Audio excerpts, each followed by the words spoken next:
Welcome, everyone, to Startup C.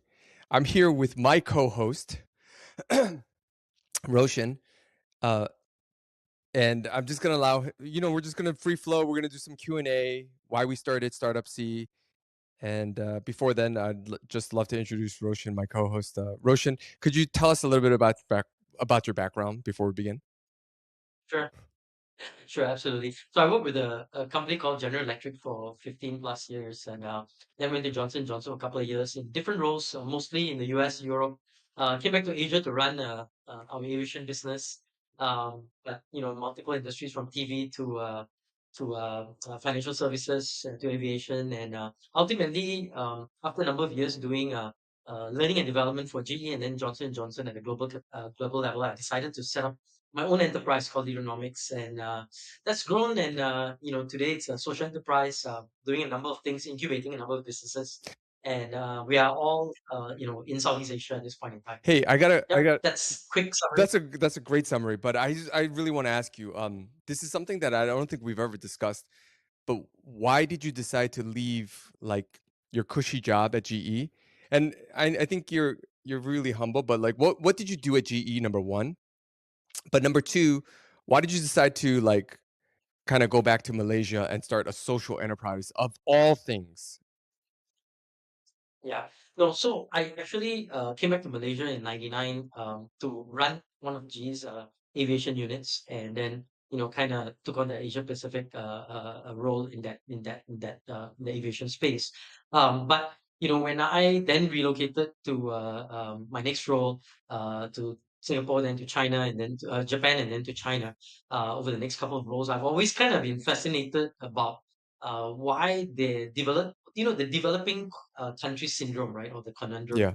Why is it that they are not so talented in the developing countries, yet when the same talent they go overseas, right? When they go to the US, when they go to other countries that are developed, they somehow develop and mature, right? And so, I started looking at this and I realized that same thing happens in companies. Why was GE, at least in the 90s and early 2000s, producing such significant amount of talent?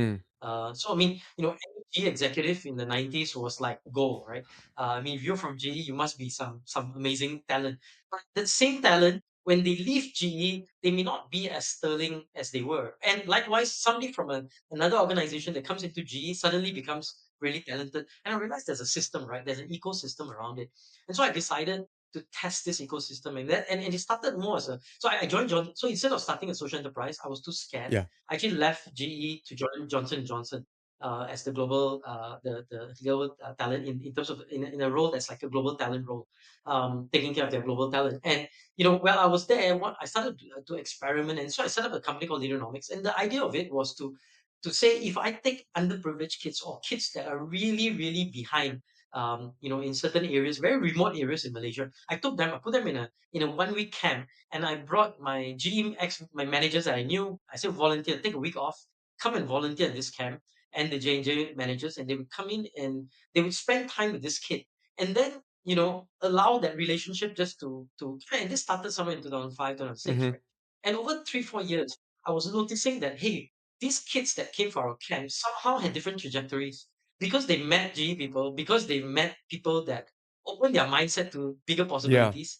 Then also because they've gained some confidence doing projects and stuff, they started to go to university and colleges, right? And then not only that, they started to get sponsored by these people they've met, right? Because now they've got a relationship and they say, hey, I want to go to college, but I have no money. Oh, no problem, we'll help you out, and so on and so forth. And you started to see the change of a little bit, not just them got change, but their entire village started to change, right? Because they may come from a remote village and the village say, hey, my cousin is now in this Yeah. college, or my cousin is now interning in GE and this and that. Because they started getting internships in GE and J&J and a couple other things, right? So as we started to see that change, I was like, hey, this is worth investing Yeah. in. And so I set up a company officially called Leaderonomics, and I said, look, I'm just gonna continue in J&J, but I'm gonna put money in and hire a few people to make this camps something that's a constant basis. Now, Fortunately or unfortunately, I don't know. Hard to say. But one of the folks that I was helping, there was a CEO of a big media company called the Star Media Group, Yeah. and he had called me in because he said, "Hey, you've got financial services and media background. Can you come and spend once a week on a Saturday, have coffee with me, and just give me some advice on how to transform this giant, right? I Yeah. mean, this media company." And so I do that more of a volunteer kind of fun basis. And he kind of said, "Hey, you have this entity that you're doing it. Why don't I invest in it or start invest in it? And you got money. Why don't you come in full time? You do some consulting work for us, and on the side you run whatever you want to run to save the world, or save Malaysia, right?" And that's kind of how it happened because when he put in some seed money in there, I took the brave decision to say, okay, there's a bit of money there. I leave my job, and then one thing led to another. I mean, unfortunately for us, also within a couple of months, he actually had to vacate his position. There was a change in the hierarchy, and Hmm. he lost that role as the CEO or the executive deputy chair. And new guy came in and said, "What's this? We're not doing any consulting with you, and we're not doing this." And we were already owned by that company. And what happened is we had to build a sort of a sustainable business model. Yeah. And this is where I started to do some consulting. Our learning and development arm started to mushroom, where I would do the work.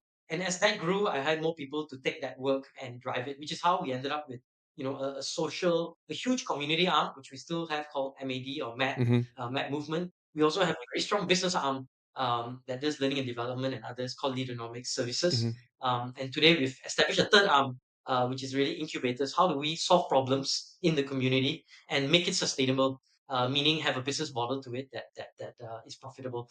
Which is how we entered cybersecurity and HR tech and generative AI now with NVIDIA and a number of other things that we've got different partnerships with. Okay. So that's kind of the genesis of how I accidentally became an entrepreneur.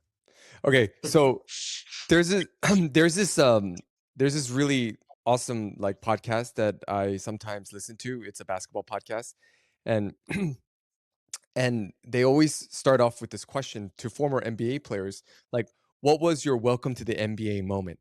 For you, it sounds like when the Star Media Group got replaced, the executive got replaced and said, "Hey, why are we doing consulting with this Roshan guy? Like, you're on your own." It sounded like that was your like kind of welcome to entrepreneurship moment, but I'm sure that there were others. Like, was there a time when you were kind of doing leaderonomics where you felt like, "Whoa, I'm a real entrepreneur now." There's no cushy Yeah. like 401k. There's no like W2 coming in. Care to describe what those moments were like and which moment really sticks out in your head right Yeah. now? No, and I think it's that moment triggered. You can hear me, right, David? Yeah, go ahead. Can you hear Yeah, me? yeah. Okay, sorry. No, that moment sort of triggered in me. One thing is that, oh look, you're on your own. I think the second thing is that now you go back to your friends, right? Because when you were thinking of becoming an entrepreneur, like, hey, I'm gonna go and do this full time and stuff. Everyone's like, yeah, do it, man. We're gonna support you. Come on, man, you'll be cool. Let's do it. And so everyone's like, okay. And so now, right now, suddenly I don't have a business. I don't have a project. I mean that the funding mechanism disappears, right? Yeah. And so I go to them and say, hey, hey, I'm on my own, and we're starting this consulting, and we're doing the learning and development and all this stuff. Can you give me some work? And they're like, oh, you're a small business. We deal with big companies, blah blah blah. All the excuses started to come out, right? I'm like, what's happening, man? So then you realize, oh goodness, I have to build a brand. I have to build credibility. I have to get my first customer.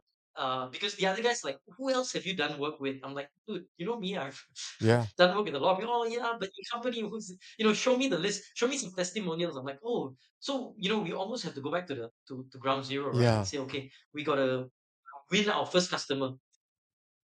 And winning the first customer is not easy, right? Yeah. Because there's always the same questions, right? So you got to start to figure out to get that first win, and then from that first win, escalate it and grow it, and start building. But I think the welcome moments really is like the things you thought, the friends, the networks that you thought was gonna come in, and no problem, I know so many people, these guys are gonna help me out, but it never works in such a way, and I think it's a entrepreneurship is a struggle from ground zero. That's an awesome answer. I do understand when everyone is very supportive initially when you have that great idea, and then when push comes to shove, a lot of people don't really show up. But anyway, I got to know you a little bit in Malaysia, and you told me a little bit about your background. But can you share a little bit more about your education, your youth, and like there must have been a time in your youth or during your college years where you thought maybe I do have the skill set to become an entrepreneur in Malaysia, in Southeast Asia. Yeah, can you think Yeah, of some moments like yeah. that? Sure. Yeah, I think to being an entrepreneur, there's a number of key elements, right? Agility is one, resilience is another piece, right? And this doesn't come naturally. It's not something you say, okay, I'm resilient. Yeah, I'm done. Yeah, It's not something, it's not even a mindset that you say, I'm going to change and become resilient, right? It's a work in progress. And I remember actually it started when I was around 13, I guess. I was trying very hard to become a football player or a soccer player in the US, right? To say soccer. Um, and I was lousy at it, but I kept practicing and practicing, and finally I made it. After a real lot of hard work. And my coach was the best player in Malaysia at that time, a guy called Mokhtar Dari. So he was really the ultimate, and today he's revered as the ultimate best player mm, ever. And he was a strange guy because he would push me even harder and push but he somehow treated me even worse. Like I would have to do 20 laps, 30 laps, and do double push-ups and this and that. And I got very frustrated. And when it came to game time, because I was one of the youngest, right? I'm 13, and most of my team is 15 or 16 or yeah, 17. yeah, I hardly got any game time. And, I was very frustrated because, you train so hard, he pushes you so hard, but no game time. But obviously he's like God, right? I mean, he's like the ultimate football player in the history of Malaysia, right? yeah. One day I was just very angry and I was like, he didn't, end of a game and I didn't get to play. And I was like, just kind of threw something and just walked out and stormed out. He's like, Roshan, come here. And I was like, yes, sir. It's like, why are you so angry? And I'm like, I don't know, because I never get to play. And I just started blurting it all out. I was so angry at him. Right? And he said, look, let me ask you a question. And he calmed me down. He's like, let me ask me a question. He said, do you think I'm a good football player? Then I'm like, of course not. You're Mokhtar Dari. I mean, you're the best in Malaysia, probably in Asia too, right? And he's like, yeah, but I'm not the best. But I have become the best. And he Ooh. look, there are many talented. So you have all these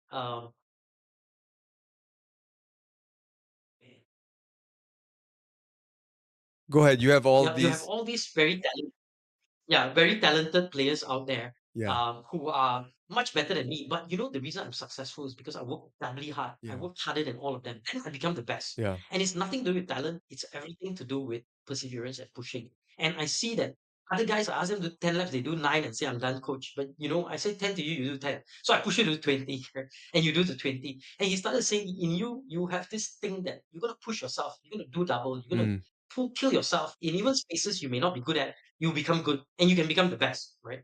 And that instilled in me, right? Because he kind of passed away.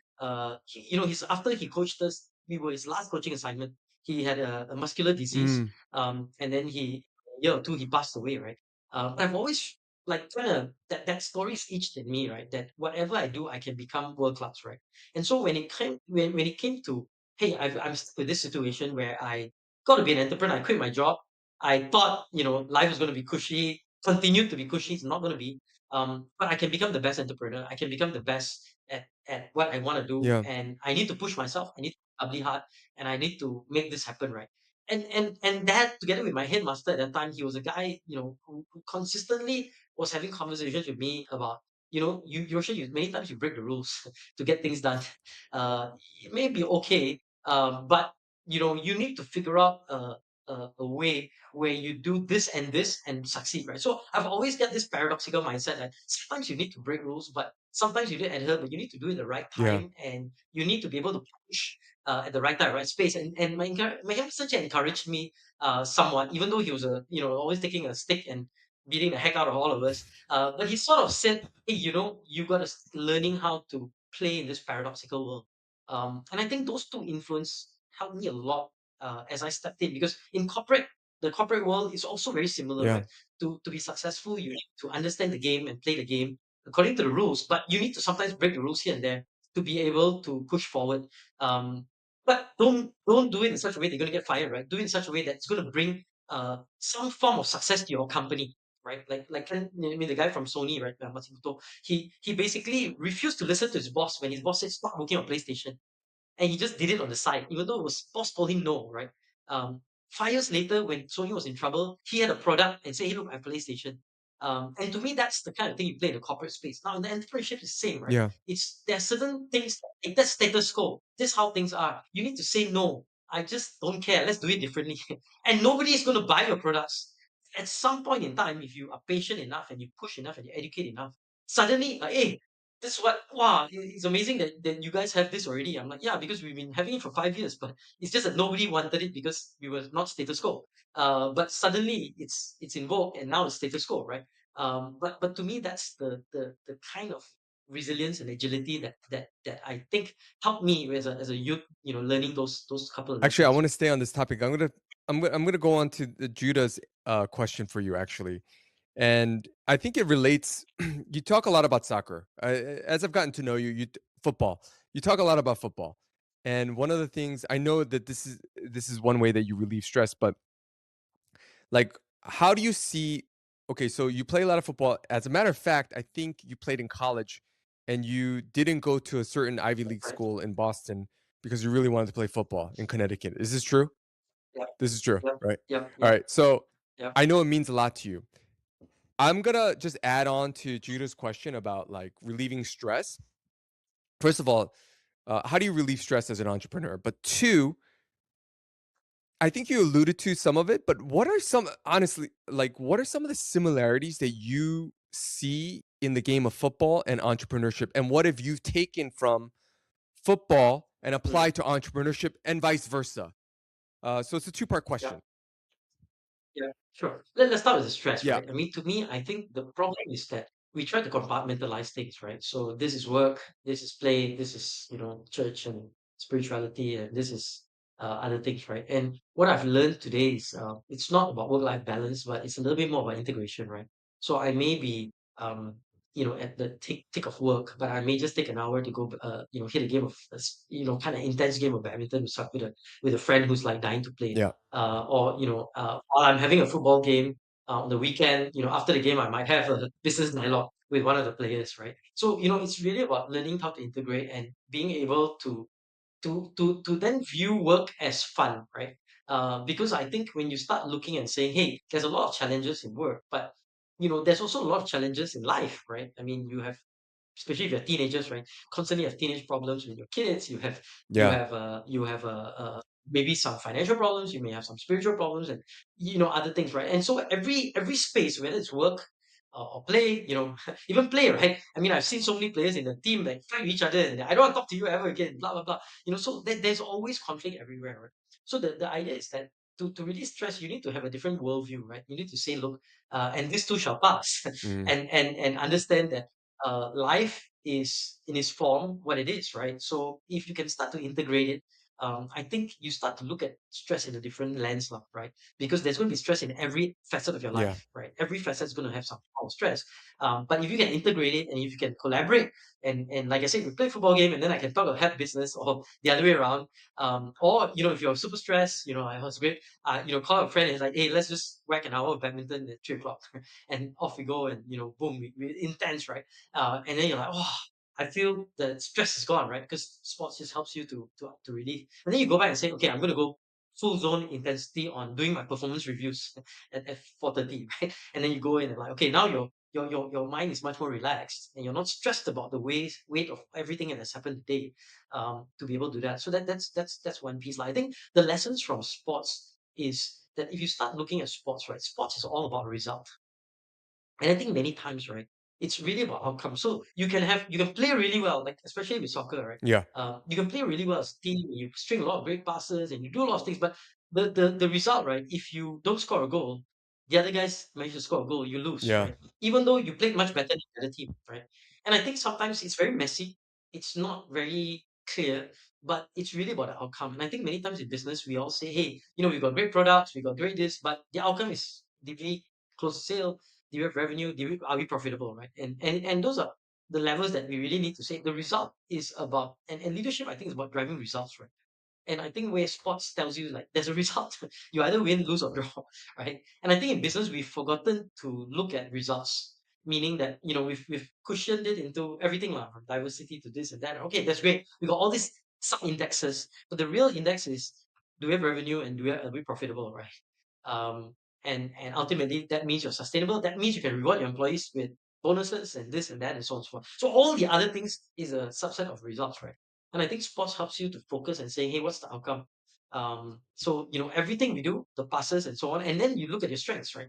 Because then you realize like, hey, my team actually, if I start passing with each other, we're gonna lose the ball and they're gonna counter attack us because we are not good at holding the ball, right? So I think here's what we do: we have a one fast player, right? And we have you guys just whack the ball up to that guy. He just takes the ball, runs to goal, and scores, right? Hmm. And it doesn't matter. It's functional, but it gets a result, right? And then you start to look at the strengths, right? And say, hey, the strength of my team is this. And why should I play a game that Nvidia's playing or Google's playing? I need to play a game based on my strengths, right? Mm. And this is all what you get from sport, right? Is to be able to look at your team and say, what's gonna be winning for me based on this team that I have.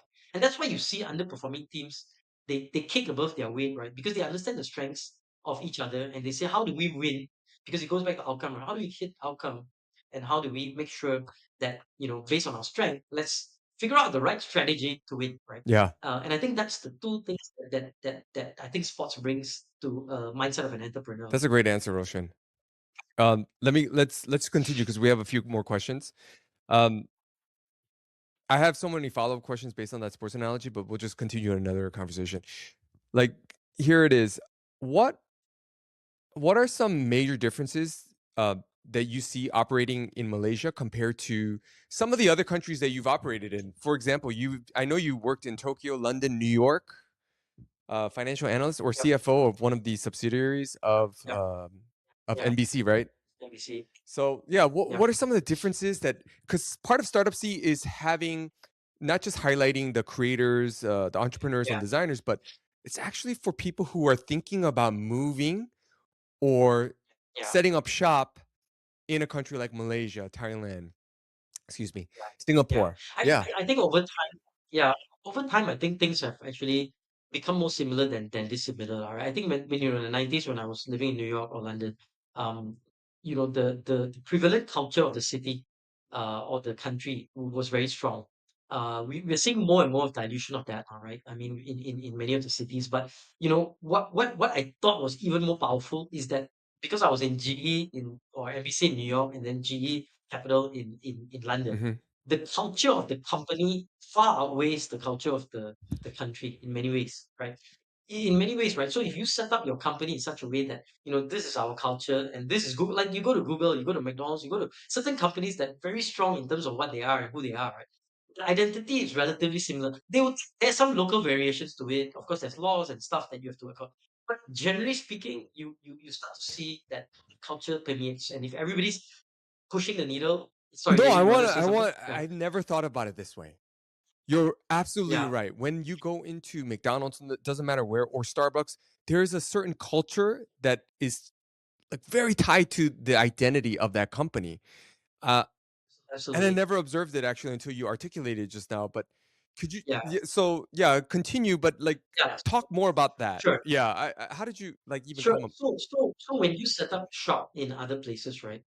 What you need to have is a very strong sense of identity, a strong sense of culture. So when Leaderonomics, right? I mean, we have very strong values, we have very strong identity, with very strong content, and very strong beliefs, right? We have both a very detailed belief statement, right?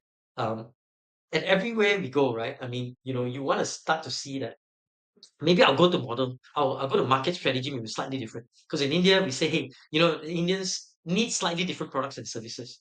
But that doesn't mean the operating, character of the organization can remain the same, right? Hmm. The other piece I think that's important is where you see in markets like Malaysia and Thailand and a few, there's a lot more family orientation. Mm. So a lot more family companies that are successful, right? They've built big conglomerates. And what happens is because its owner passed on to son or daughter and so on and so forth and over the generations, you can start to see that there's a couple of things like, right? You will never become the ultimate leader of that company, right? So the thinking is slightly different, where you start to say that I'm going to be a loyal employee or I'm going to be moving on, Yeah. right? Um, in more democratic society, I mean, more developing countries, you've less of those family orientation. Maybe you still do, but you generally are saying that I can ultimately push myself. So you start to see a lot more individual behavior, whereas you start to see more collective and collaborative behavior, because it's off the table anyway. There's no competition to take over the top role. It's going to be really about the middle and kind of up there, right? So you've got a couple of things, but this is not I mean, it's generically saying, but it's not. It's very dictated in. It's very different in each company, right? And more you start to see because of the U.S.-China issues and some of the things that you're starting to see a lot of the power base go locally, right? In the past, right? If you're an American company in Malaysia, whatever the U.S. HQ says, you kind of do, right? Yeah. But today how is moving because now the guys in Malaysia are saying no, we know better, and we know the processes in Malaysia, we know the customers in Malaysia, we know the people in Malaysia, and ultimately we are in Malaysia, right? So what are you to know about us? So bugger off, right? And in the past that was not the case because the guys that were central had more information. But today information is democratized, right? Yeah. I mean, if you want, especially now with Gen AI, you can get any information on anything, right? So why do you need somebody from far away dictating what you do and how you do it and where you do it? In fact, it'll probably be worse for organizations, right? So with that as a delayering that's happened, right, you start to see more and more countries are becoming alike than dislike, right? Yeah. And you're starting to see polarization. You're starting to see, right, left. I mean, US is a classic example of that, right? So it's very it's a changing of times, but it's part of what happens in transitionary times, right? Mhm. These things happen in transitionary times now, where it's neither the old way nor the new way. We're kind of in between, and people are not sure. There's no standards on AI. There's no standards on cryptocurrency. There's no standards on anything, right? So people are confused. So it creates a lot of right left, wings, right? That extreme wings start to permeate and take sides.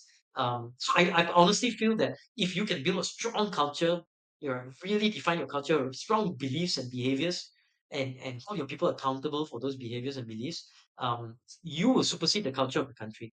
Wow, that's really insightful. Never thought about it from that lens. Let's continue. When you started Leaderonomics, did you think global from day one, or that's number one? But do you think that Southeast Asian startups right now, currently, the way that you're seeing the landscape, do you think they have to think globally from day one, or do you think they can just win in their local market? And Yeah, I'll tell you real quick. That sure. even that Kenny Hills roastery or that cafe, I know it's Yeah, yeah, popular. I know they have 2 or 3 branches. I don't know if they can go, beyond Malaysia. I have no idea. I've never been there, but it's actually popped yeah, up in my feed. And so yeah, that's just an example, like kind of yeah, business where I think, okay, sure. yeah, it's done well locally, but can it go Yeah, beyond that? globally. Yeah. Yeah. And I think if your business model is premised on solving a local problem, usually your solution is a local solution and it's going to be very successful locally. So, I look at entrepreneurship as simply solving problems, right? So when you build something, you're solving a problem for someone. Mm, So many of us get entrepreneurship wrong. We want to do entrepreneurship because we say, hey, that's a good market. Let's get into that. So when I set up the training division, I it's not saying, oh, training is a lucrative space and not many people are doing it. It's not like that, right? It's about, hey, I think they're doing training wrong because they're asking managers, what training should we give to our employees? And they are saying this guy cannot talk, send him for some communication, this guy. But that's not the problem, right? The issue is this: you want to know what your business imperatives are.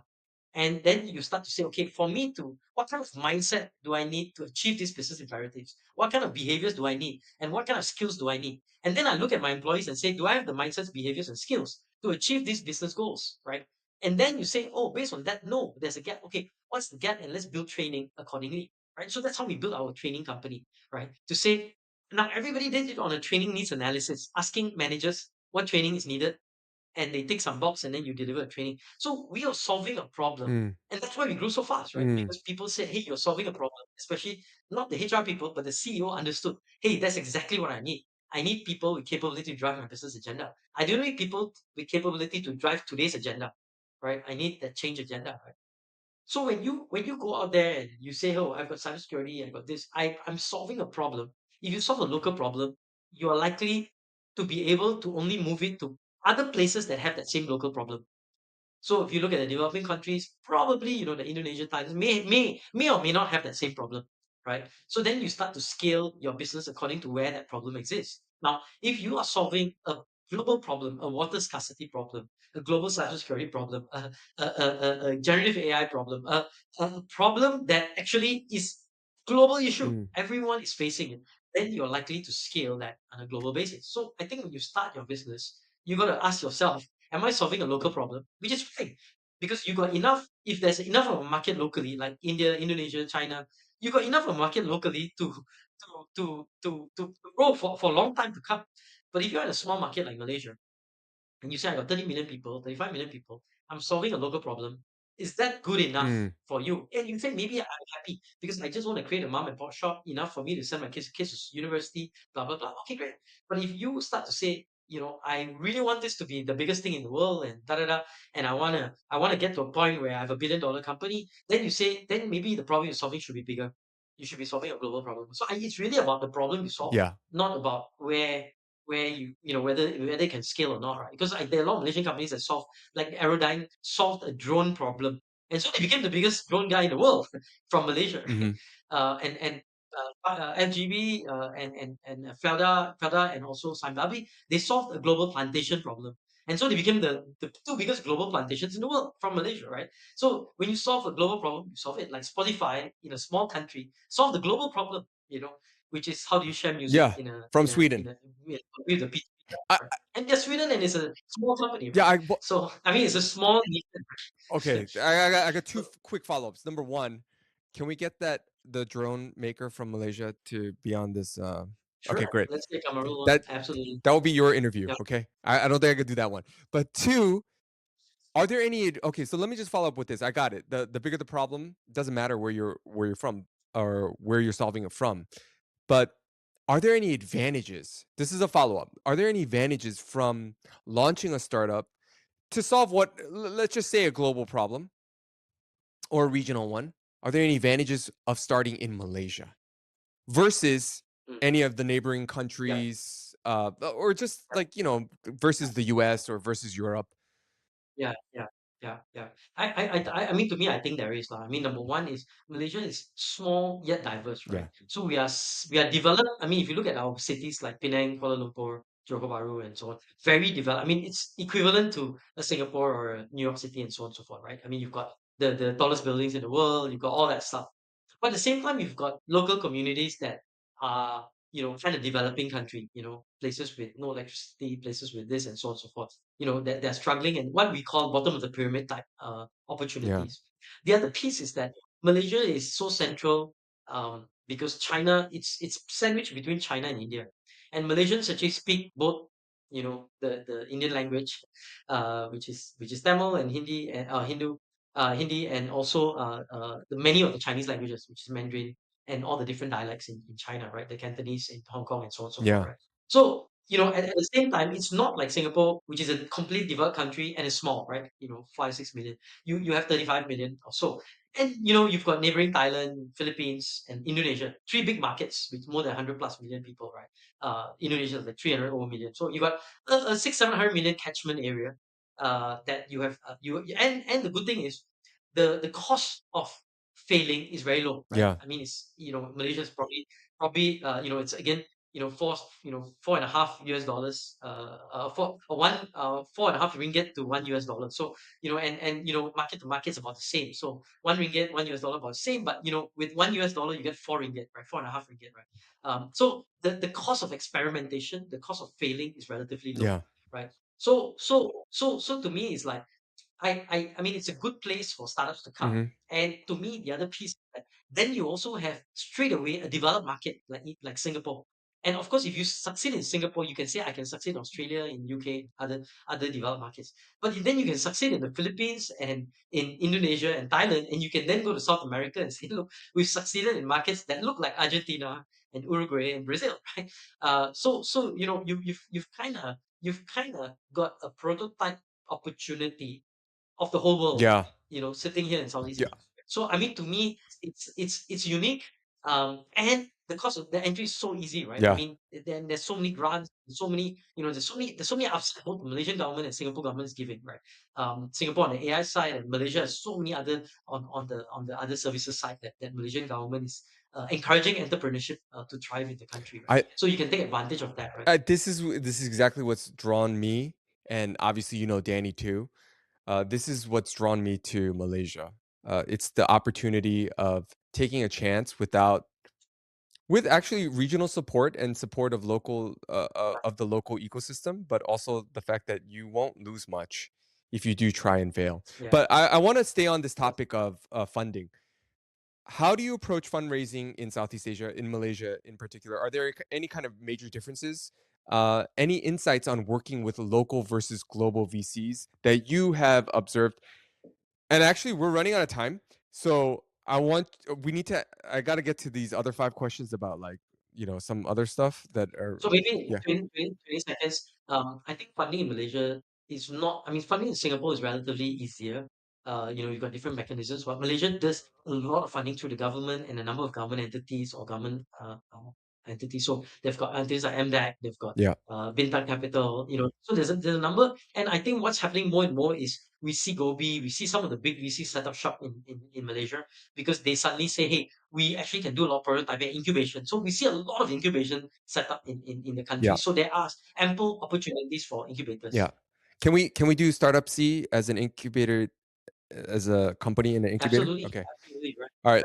Yeah, yeah, absolutely, yeah, Let's get like 50 interviews done, and then let's see how it goes from there. All right. And this absolutely, will yeah. be a really good And documentation. maybe I can do a call. Yeah, because one of the things I think that incubators need is market access. Yeah. And I think where startups see the partnership with Leaderonomics is that we've got 6,000-7,000 customers in Southeast Asia Yeah. already, right? So if you are a startup wanting to come in, talk to David, talk to me, for me it's like, hey, we can bring our customers in and say, check these guys out, right? And if you have a prototype that works and solves a problem, um, in any of the Southeast Asia countries, right? Then the opportunity to grow that here and then scale it out to other parts of the world, including the US and Europe, Yeah. is pretty, it's pretty good, right? Yeah. Oh, okay. We're really running out of time. You work with many. Okay. You No work problem. with many startups. Can you share a success story that particularly kind of inspired you over your last Sure. 17 Um, years? So I think there's a number of one of the startups we worked with a lot is an ice cream company called Inside Scoop, and it's the founders Edmund was formerly an ex-GE guy, right? Yeah. So we kind of help them with division values and a number of other things, but to see them grow from a small Malaysian ice cream company, producing ice cream, customized ice cream, and then ultimately last year they were sold to Dairy Farm, huge kind of sale, right? And now they are going to be one of the biggest, ice cream players in not just Southeast Asia, but probably in Asia, as part of this whole dairy farm ice cream initiative. It's inspiring, right? Because you can actually see that model I talked about, start in Malaysia, prototype, work both in the Kuala Lumpur, kind of the city side, and also kind of look at the rural side. How do I sell there? And then move to Vietnam, move to Thailand, move to other countries, and then suddenly, big guy comes in and say, I'm taking you, and then you're like, okay, I've exited. And obviously, they're still in it. They have some equity in it, even though they're part of a bigger family. But the upside is that they can even grow bigger and bigger and bigger, right? But now they're part of a bigger, larger organization. But that to me was one of the great stories of seeing Inside Scoop succeed. Roshan, do you know them? Yeah, of course we'll have to get you ice cream from No, them, no, no. and we'll get Edmund on the show You too. need to interview them. Yeah, yeah, we'll Like these absolutely. stories, I didn't even know that Inside Scoop was bought by Dairy Farm. Is Dairy Farm? Are we talking about the dairy farm from the Hong U.S.? Kong.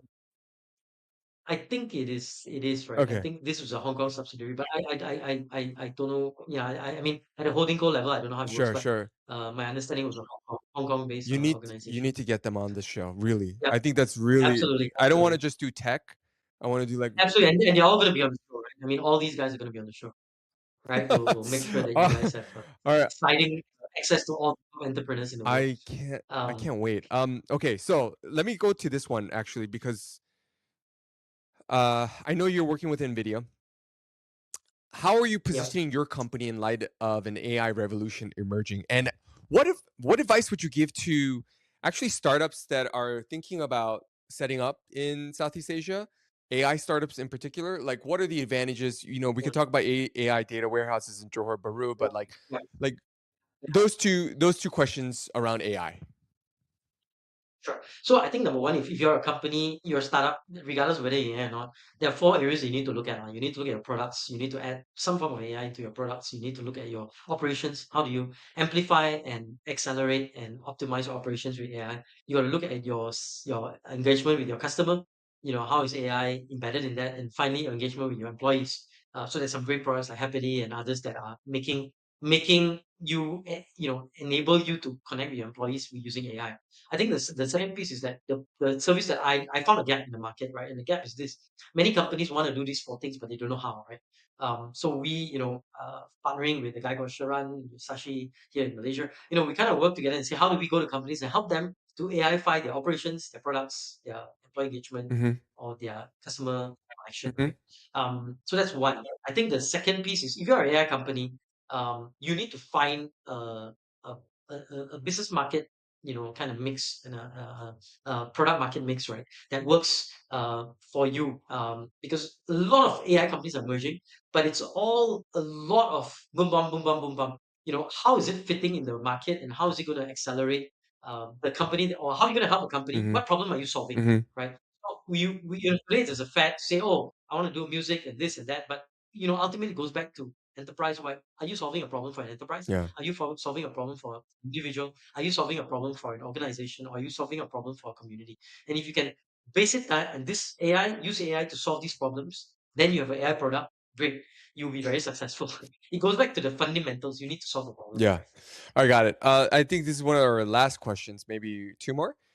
This is a fun one. What advice would you give to student entrepreneurs? I'm only asking because you do work with a lot of students. And fun, fun fact. Tell me if memory serves me correct, but I believe one of your former students um, is currently or was the head of five like an incubator, like a US based incubator venture Oh fund. yeah, yeah, Yeah. yeah. Fine. You want to just share like, Yeah, okay, yeah. number one, what's your advice to student Sure. So I entrepreneurs? mean, yeah. So I mean, we've mentored a lot of folks that ultimately get into big entrepreneurship positions Yeah. and so on. And to me, I think you need to realize that entrepreneurship is it's not for everyone, right? It's for people who can problem solve problems. But it's not just about solving problems, right? It's being able to do two things, right? One is solving a problem. Second is to execute and make sure that you enable that problem solving to be scalable and sustainable, right? So can you scale your solution? Can you make it sustainable?